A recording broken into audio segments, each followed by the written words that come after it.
নমস্কার, আপনারা সকলে কেমন আছেন? আবার আপনাদের সাথে ড্রাগন গাছের আপডেট শেয়ার করতে চলে আসলাম। এই যে দেখুন, এই সেপ্টেম্বরে আমার ড্রাগন ফলের গাছে 4টি ফুলের কুড়ি এসেছে, যার মধ্যে একটি ফুল ফুটে গেছে আর এই যে একটি কুড়ি অবস্থায় এখনও আছে, আর 2টি ফুল তো হলুদ হয়ে নষ্ট হয়ে গেছে। তো এই ফুলটি কাল রাতেই ফুটেছে আর আজকে সকালবেলা আমি এই ভিডিওটা করছি, আর এই কুড়িটি হয়তো কালকে ফুটবে। তো যে ফুলটি কালকে ফুটেছিল তো ওটির আমি পরাগায়ন করতে ভুলে গেছিলাম কাল রাতে। তো চলুন আজকে এই ফুলটি পরাগায়ন করে দিই। এখনও ফুলটি ফুটে আছে, আর একটু পরে ফুলটি বুঝে যাবে, আর শীতের কারণে রেণুগুলি হালকা করে ভিজে গেছে। তো চলুন পরাগায়নটি করে নিই।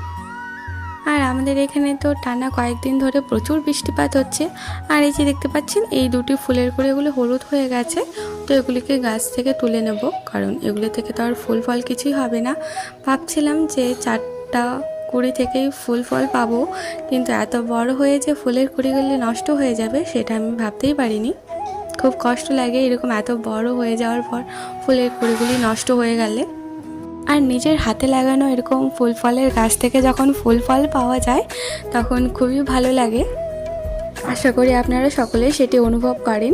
আর এই যে ফুলের কুড়িটি দেখতে পাচ্ছেন, এটি পরের দিন রাতে ফুটেছিল, আর সেদিন রাতে প্রচুর বৃষ্টিপাত হচ্ছিল, যে কারণে আমি ফুলটিকে প্লাস্টিক দিয়ে ঢেকে রেখেছিলাম। তো এই সময় একটু বৃষ্টি থেমেছিল, তাই প্লাস্টিক খুলে ফুলটির পরাগায়ন করে নিয়েছি আমি। আর বাইরে প্রচুর হাওয়া বইছে আর বৃষ্টিও হচ্ছিল, যে কারণে আমি ফুলটি যাতে ভেঙে না যায় তার জন্য আমি দড়ি দিয়ে ফুলটিকে বেঁধে দিয়েছি। আজকে পর্যন্ত।